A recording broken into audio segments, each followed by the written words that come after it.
Hai guys, assalamualaikum warahmatullahi wabarakatuh. Apa kabar semua? Ketemu lagi dengan saya Bro Miftah Channel. Semoga kalian sehat selalu, diberi kelancaran semua urusannya. Amin ya rabbal alamin.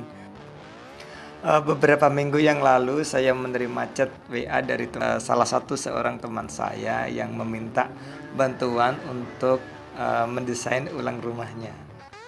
Jadi mendesain ulang gimana maksudnya ya? Kok mendesain ulang? Gini guys ceritanya.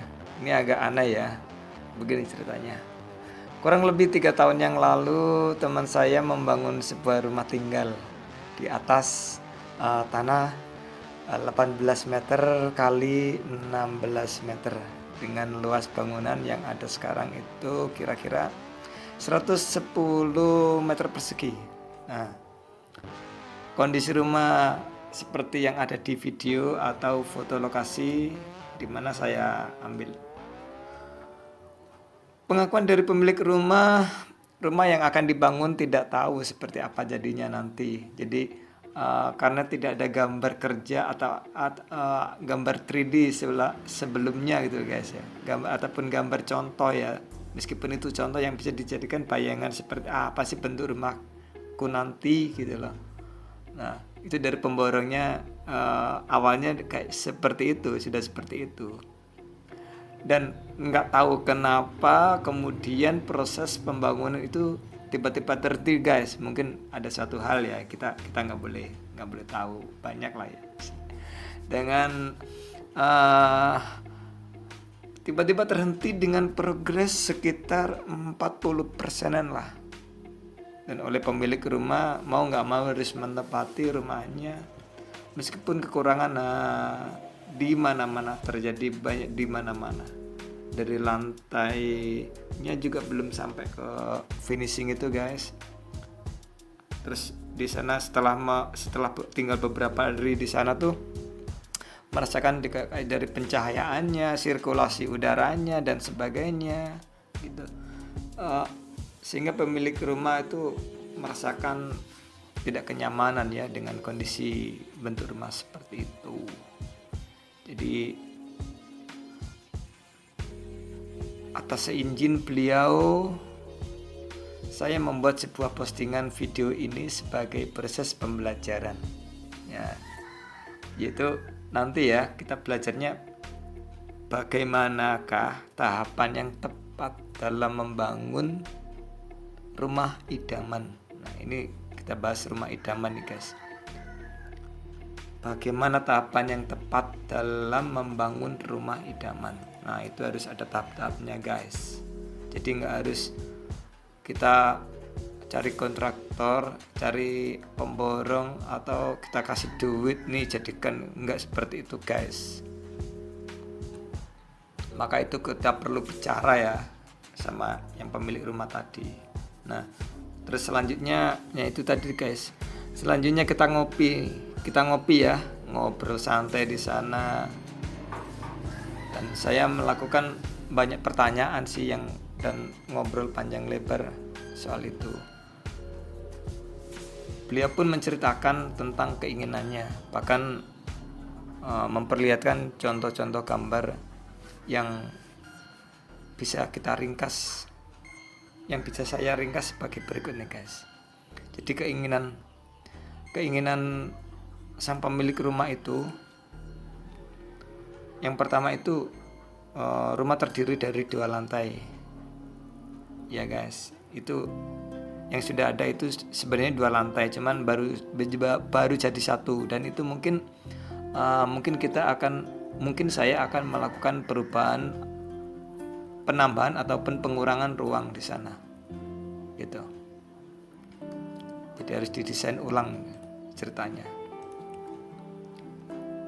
Yang kedua temanya itu harus asri dan nyaman. Pokoknya asri nyaman, ditinggali itu enak gitu loh, nyaman gitu loh. Ya itu yang nomor 1 harus nyaman sih. Dan aman juga harus diperhatikan juga guys. Jangan sampai nyaman asri tapi nggak aman. Wah, bisa hilang semua perkakas rumah. Oke, arti dari asri dan nyaman artinya di sana kita harus tersedia nih ruang-ruang hijau yang dapat diakses dari ruang makan. Jadi ruang tamu dan musola saya akan rencana saya bikinkan di ruang belakang aja, yang berdampingan dengan taman belakang, karena di sana ada fontan ya di depan lebar itu, kaca lebar itu, dan mengalir siklus dengan kolam ikan koi. Jadi fontaine terus mengalir ke kayak siklus gitu loh guys, air siklus dari fontaine terus kolam koi. Jadi ada kayak gemericik airnya itulah. Bisa dibayangin guys kalau sholat malam dengan keningan hanya gemericik air. Wow, keren banget tuh guys. Oke, yang ketiga itu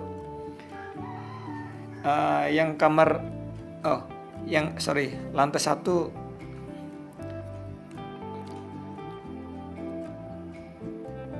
Untuk lantai 1 dibutuhkan 2 kamar ya, kamar utama dan 1 kamar untuk tamu. Ya. Untuk lantai 2 terdapat 4 kamar, area duduk santai dan area jemur. Itu. Karena yang keempat, kamar tamu mintanya di bawah nih, harus di bawah. Bila ada tamu orang tua atau orang tuanya gitu, orang tua beliau yang kesulitan naik tangga tidak perlu ke lantai 2. Jadi aman guys. Yang poin 5 itu ruang makan dan dapur menggunakan konsep open court, ya maksudnya terbuka dengan akses ke ruang hijau dan taman. Dan yang keenam, untuk menambah nuansa asri dan nyaman, nanti terdapat banyak ruang hijau ya, karena posisi bangunan yang dikelilingi akses jalan ke belakang rumah itu dengan melewati samping rumah. Masih terdapat space untuk tanaman untuk samping bisa. Dan jika hasil proses percakapan ini disetujui ya, langsung nanti saya akan ke tahap desain layoutnya. Tapi itu nanti ya guys, ya, untuk video nanti, untuk next video. Maka dari itu ikuti video-video selanjutnya ya. Jangan lupa subscribe, tekan tombol loncengnya supaya nggak ketinggalan info-info terbaru dari channel YouTube saya. Kayaknya segitu aja guys untuk ini. Dan kita akan ketemu lagi untuk layout dan untuk video yang akan datang. Oke, saya Bro Miftah mengucapkan terima kasih. See you in the next video. Bye bye. Assalamualaikum warahmatullahi wabarakatuh.